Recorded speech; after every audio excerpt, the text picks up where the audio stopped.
So, PS, welcome to Real Talk Podcast. Ade, thanks for having me. Nice one. I want you to introduce yourself and ask you a couple of random questions. So, yeah, let's go. Random, crazy. Okay, what's up, people? It's your boy PS. Welcome to Real Talk Podcast. My name is Peter Pokwajiman. People call me PS because I do a little bit of poetry, so that's like my stage name. But people also call me Pedro. I do a little presenting here and there. Platinum Radio. I host a show called Urban Drive, and I have a YouTube channel which is called Time with PS. So I do a little bit of commentary there on topics that I think are quite relevant to cover. So yeah, basically that. All right, we'll drop a link in the description below so you guys can follow PS YouTube channel. So yes, I'm about to ask you a couple of random questions. So feel free, relax. You know, it's real talk. So Charlie, just feel free and be real. Matthias. Right, yeah. So what is the most irrational superstition you've ever heard? Irrational superstition. Yeah. There was this one time. My mom told me that if you are eating and you pass gas, like you fat, you will die. Wow. So I was always keeping gas in my system while I was eating. You're killing yourself. I was killing myself. I didn't know that I was supposed to release, but in a conducive environment, like just without anybody, just me and myself. Yeah, so I think that's basically it. Okay, so what's the weirdest food combination you enjoy? Weirdest food combination I enjoy. It may not be weird to many people. Don't worry, feel free, yeah. I actually like bread and soup. Like light soup or a benquine. Then I'm using like maybe. So wait, you dip the bread in the soup or you drink the soup and you eat this? Okay, so I have the bread in slices. I have the soup, a bowl of soup, and I have a spoon. It's in a caviar. Then sometimes that's actually weird. Sometimes I can dip it in. Oh, it's nice. Sugar bread or butter bread. You can try it. One day I was just hungry and that was what was available. It clicked. I was like, oh, it's not bad. It may be weird till you try it out, but how for do? Wow. So yeah, basically that. Have you ever lied to your parents? Oh yes. I don't call it lying. So what do you call it? I call it postponing the truth. I tell them later. So I just postpone. So can you give us one of the one example? Yeah. Oh, that one. Should I say? I don't know if I should. So my dad's friend came around. He came down from the US, and then he gave me $100 or something. And I was doing some construction in the house, but I took the money, I changed it, and then there's this woman I'm with in church. She's like a mentor to me. I just felt that I should give her the money. So I just prayed over the money. I was like, Charlie, maybe I have 4 years a seed. I'm sowing into fertile ground because the woman, she does. She's good. She's good with what she does. So in my desire to be like her, so I just gave her that. And then when I go home, my mom was like, where's the money? I said, oh, I use the money to buy plywood because I had some construction I for do. That was just one of it. The rest, I don't know. It's just a series of things that I tell my parents, but it's not that crazy. All right. So what's your idea of a perfect day? My idea of a perfect day? Yeah. When I'm productive, when I have things to do and I actually execute it. So today is like a perfect day for me. I made some plans and it's going to. One of which was to come here, but I didn't plan to shoot. I've been caught by surprise. Yeah, you've been arrested. I tell you. Okay, so which one person knows the most secrets about you? Go hard. The most secrets. Yeah. Which one person? Mm-hmm. I doubt there's any one person. Maybe I'll have little secrets scattered, but not enough. Okay, so the scattered ones. Not enough to damage me. Oh, not necessarily damage, but which person has Which person? Can say this person has the most. The most secrets. I have this friend called Samuela. Hey. We just shout out to Samuela. Shout out to Samuela. And then I have another friend called Priscilla. Hey. But then, so most secrets, I have a friend called Sly, Sylvester. Shout out to Sly. Shout out to Sly. Sly, I'll send it to Sly. Hey, Sly, how am I doing? But yes, Sly, and then another friend called Boabin. So I can count on I can say 4 people. 4 people. But I'll say Sly is like he knows most. Yes, Sly, Boabin, okay. and then the rest. Okay, so what are your must-have qualities in a best friend? Must-have qualities in a best friend. I think just mention 3. Discretion. The ability to keep some things on a low. Okay. I think that also the ability to cover my weaknesses. When people are like, if you know something about me and somebody knows the same thing about me, and the person is using it against me, you should be able to defend me in a way. Not all the way, maybe say it's not true or something. I mean, you can say that, but I just need that defense. I just need to know that I have support. I'm not left alone in the wilderness. So that's the second thing. The third thing is that I like openness and transparency. If I need help from you and you can come through for me, you tell me instantly, oh, I'll go help you. Maybe if it's monetary or something. If you can't, don't toss me. Oh, Moro, no, that's Charlie, right? I don't get this. I just like transparency like that. That's one of the things. So when a best friend there, I just need like that. Look, this thing that you did, you messed up. I think about it, I'll be like, Charlie, it's true. I apologize. Or maybe when you rub me wrong and I tell that, Charlie, this thing you did, don't be defensive. We are grown. I feel that way. You shouldn't be. I get you. Yeah. And are you able to stomach harsh criticisms? So far, I think so. I think I built a tough skin to a certain level. Recently, this thing, I'll make a YouTube video about it. I went for elections. I was standing for SRC president. And I came in second. Somebody will be like, I came in second. I lost. Yeah, but at least you were second. Yeah, I was second. I mean, we were 3. The most votes. I think I was behind the other guy. I was like 50 votes behind the other guy. Okay. But prior to the elections, things started going, elections, propaganda, things started going around. And I felt so sad because I felt like one of the guys who I considered my friend was on his team and giving him firepower. I was like, bro. But then I thought about it, I was like, Charlie, it's politics. And people tilt towards a side anyway. So I hold nothing against him. I think after that time, there's some things that when I hear people, move you. It doesn't even tickle you. Because it took sleep away from me for a while. I couldn't sleep for some time. But I mean, after that, I'm good, Chica. Have you ever been depressed? Yes, I've been depressed. Do you want to talk about it? Yeah. I even said it in a YouTube video. One time, my car, old jalopy. So I drove my car to school, and then I went to class. I have this friend called Alan. He uses a Corolla, I think it's 2014. And one day, we had to go and get something. And I was like, we should just go with his car. Hey, when I drove his car, I started comparing the comfort of his car to the Pokuloma of my car. What car was it? What car was yours? Mine is an Audi A6. It's a 98 Audi A6. It's solid, it's firm, it's comfortable, but when the suspension, the way mine is making noise now, I mean, it's in the works. I'm just spraying it. That thing really, I was depressed for a bit. It was for a short while, but I was like, and I realized I came from comparing what I had to his. I was like, let me just snap out of it. So, for the most part, that's other things that have gotten me depressed. Bad grades at some points. I wasn't able to help people the way I wanted to. Probably maybe disappointing my mom or dad or myself with respect to some things. Some things I didn't expect myself to do, I was like, oh, bro.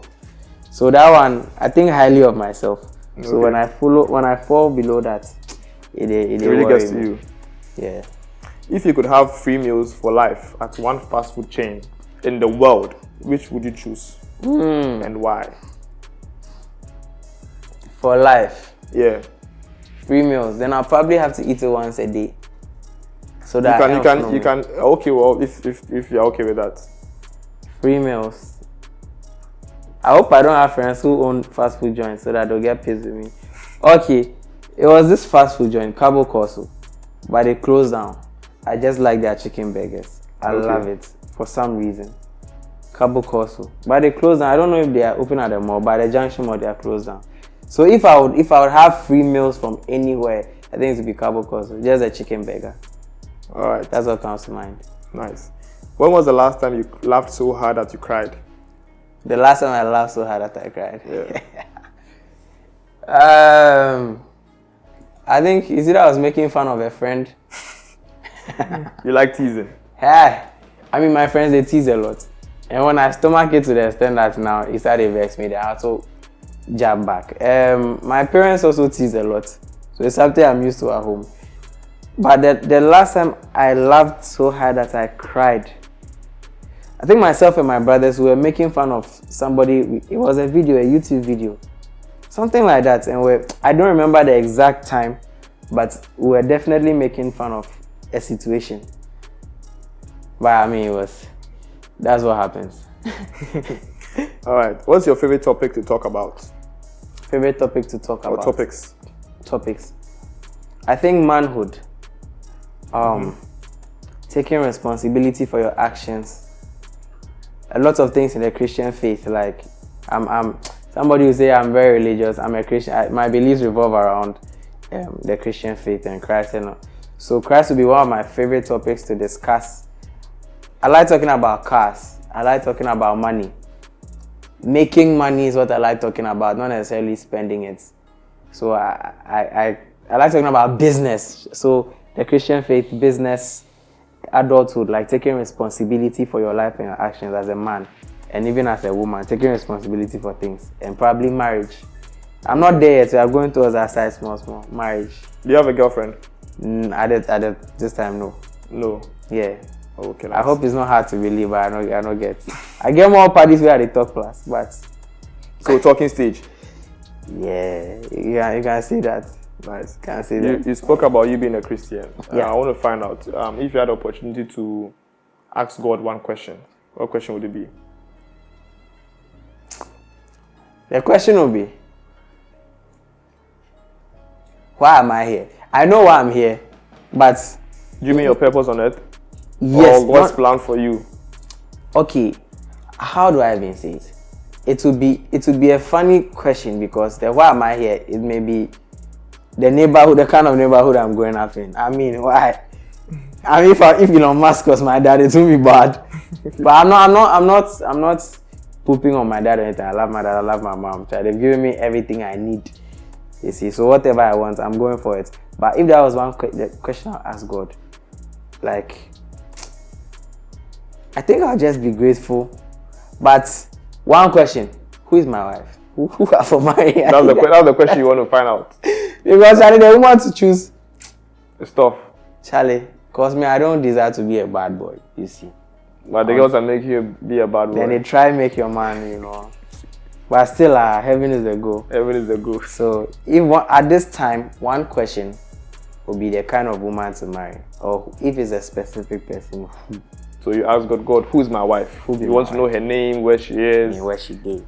Okay. Or better trend who cry, I don't have a problem. I'll pursue as long as God says a way. No, you have a problem.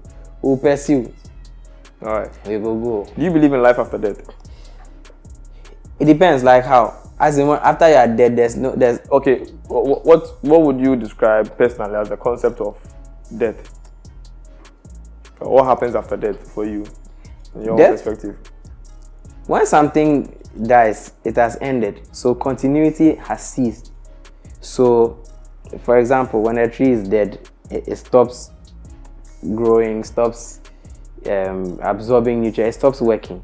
So if I believe that there is life after death, meaning there's another stage, which could, the concept of heaven and hell, going to a place of torment and a place of rejoicing is something I believe so much. So if we discontinue from this part of the world, or when we discontinue from this earth, we are dead over here, but life continues. It's like it's a transfer of energies. Your spirit and soul leaves the body stays here. You move on to another plane of life. So I really believe there's life. I don't believe that when you die is oblivion. I don't. Like, yeah, just in the dark. Like that, it has finished. Hey, then the life is useless. What are we doing here? I get you. So what is one goal you have for the near future? The near future. One goal I have, I really want to be, is something I want to be. I want to be an example to a lot of people, but I want to be an example to my family first. I want to be a great husband. I want to be a very good father. If God finds me worthy and calls me into the ministry or anything, if as I'm growing in the faith, God sees that at a force, and maybe I would like to be a great pastor if I'm called into it. If I'm not called into it, whatever I'm doing, I would like to be very good at it and an example.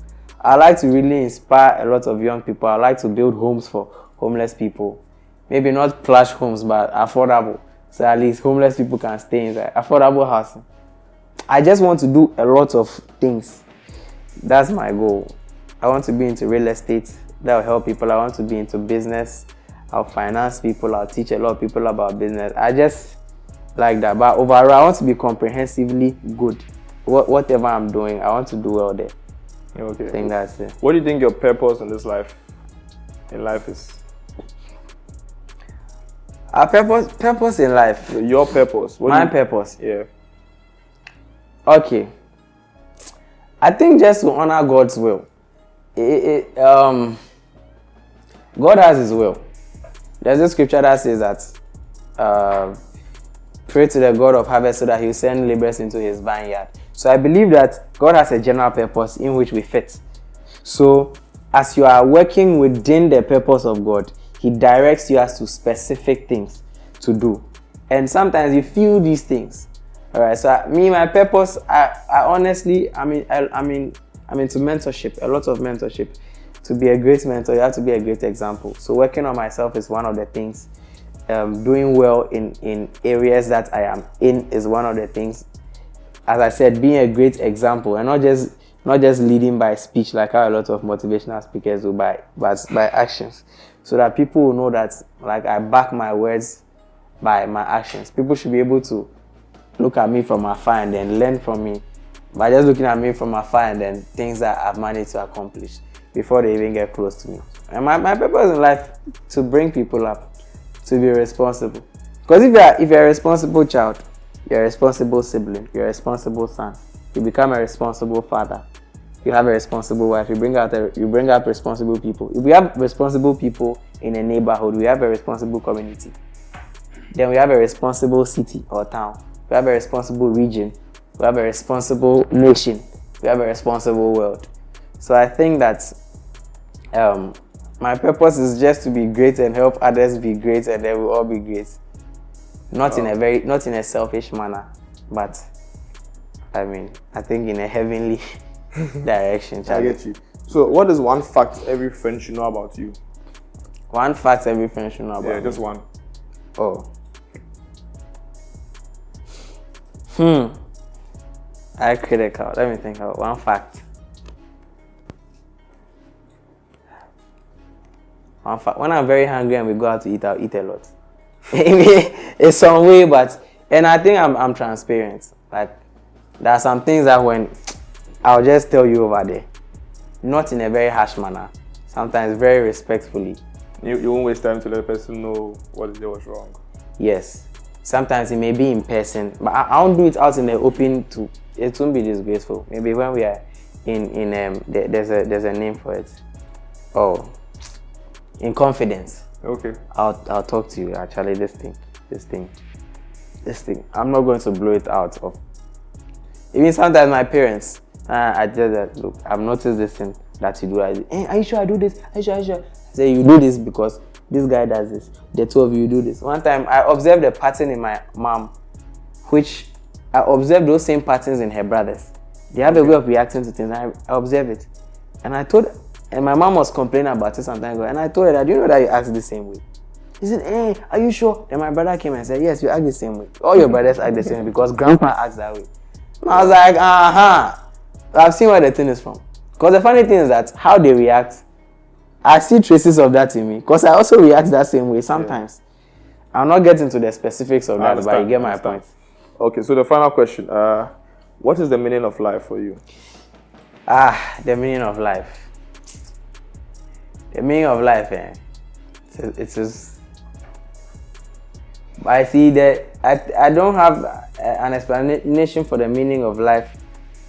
But Solomon says something about the purpose of life. You are not Solomon, you are Piers. I'm Piers. So I want to know, so Piers, what is the meaning of life? Or what does life mean to you? What does life mean to me? I think life means responsibility. And life means being productive. Because life ends when things stop working. So once you are alive, Are you sure? Yeah, when things stop working, for them life has ended. You understand? If my phone is broken, it has lost its purpose, its function. It is dead. But the fact that it doesn't mean it can be useful. Oh, it can be useful. But yeah, I don't think you can use a phone to stir soup. It's not a purpose. But it's still useful. How? When it's dead, it's broken. Yeah, you can still use it for something else. Not necessarily to stir soup or stew, but like you can use to do something else. Probably. Okay, then that's not. Because dead people are even used for manure. Okay. Circle of life. So I think that life flows. I think life flows because things help things. You know, the sun is emitting rays that can be dangerous, but also there are water molecules in the air to cool things down. You know, it rains when it has to, it's dry when it has to. I think life is flowing, but when it comes to life for an individual, for me, the meaning of life is responsibility and purpose, doing the needful. And I think it's just, and if I say this, it will be vague, following the purpose of God. It's very vague. It's not vague. Really. I understand what you're saying. I'm just saying that to the general, it's very, because how would you know the purpose of God, you see? But Jesus said one thing. I think someone asked him that, what's the greatest commandment? And he asked the person that, what are the... I think he said that you shall love the Lord thy God with all your soul and all your strength, with all your might. You will have no God aside him, and you shall love your neighbor as yourself. He says, on these two hinge all the law and the prophets. So I think that it's love towards God and towards humanity. How you feel like you deal with God, if God was in front of you, deal with humans like that. I think that life is more meaningful when we are all purposeful, we are all productive, and we work as a community. Because man is not an island. We're made to help each other out. So the purpose of life, this will be my answer for now.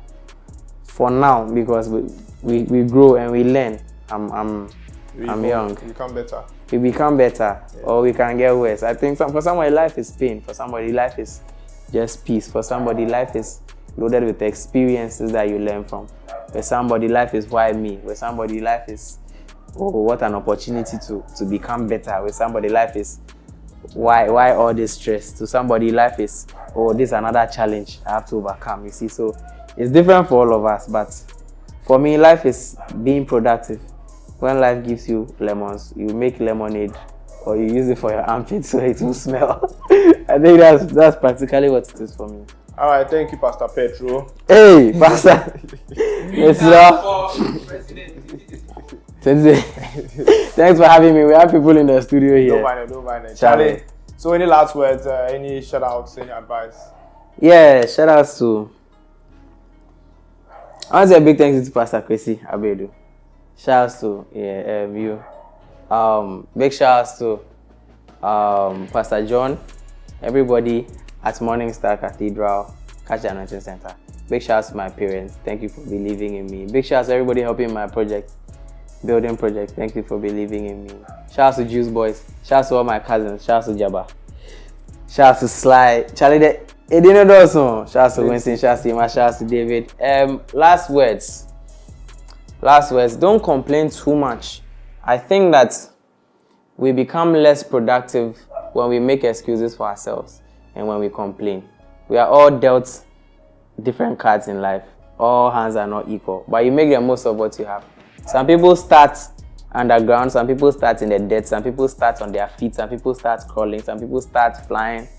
Some people are born in very privileged situations, but you just don't complain. When you complain, you close your mind to possibilities of solutions to problems. So when you're met with problems, just start thinking around it. Never complain, never make excuses. Life will be more meaningful. You won't beat yourself, because it's challenging. and then once you get over it, you've been through this hurdle. It's like your body.